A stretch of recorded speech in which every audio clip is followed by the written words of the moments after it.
విశాఖలోని పెందుర్తిలో ఎమ్మెల్యే పంచుకర్ల రమేష్ పర్యటించారు. అతి త్వరలో సింహాచల దేవస్థానం భూ సమస్యలను పరిష్కరించడానికి కృషి చేస్తామన్నారు ఎమ్మెల్యే రమేష్ బాబు. ఈ నేపథ్యంలో ఎప్పటి నుంచో పెండింగ్లో ఉన్న సింహాచల భూముల వివాదంలో ఉన్నాయన్నారు. దేవస్థానం అనువంశిక ధర్మ పూజ పుసపాటి అశోక్ గజపతిరాజుతో పాటు తన సహచర ఎమ్మెల్యేలతో కలిసి భేటీ అయ్యామన్నారు.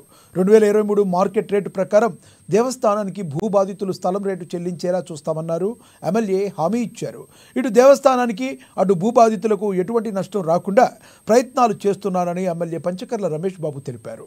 ఎమ్మెల్యే ప్రకటనతో సింహాచలంలో ఏళ్ల తరబడి భూ సమస్య పరిష్కారం కోసం నిరీక్షిస్తున్న వారు ఎంతో ఆనందం వ్యక్తం చేస్తున్నారు. వాళ్ళు అనాథల్లాగా ఉన్నారు, వాళ్ళకు పట్టాలు ఇవ్వాలి.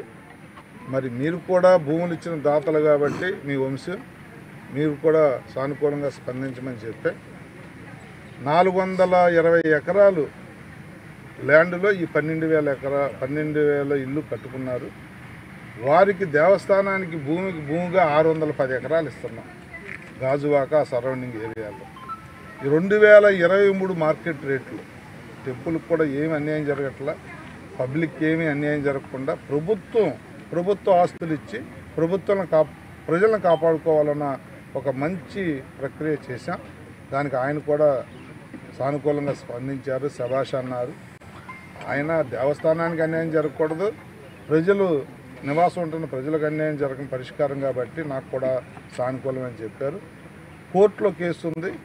మా ప్రక్రియ ఏదైతే ఉందో కోర్టుకి సబ్మిట్ చేసి ఎవరికి అన్యాయం చేయట్లేదు అనేది కేసు నుంచి బయటకు వస్తే ఒక 2-3 నెలల్లో వాళ్ళకి న్యాయం చేస్తామని చెప్పి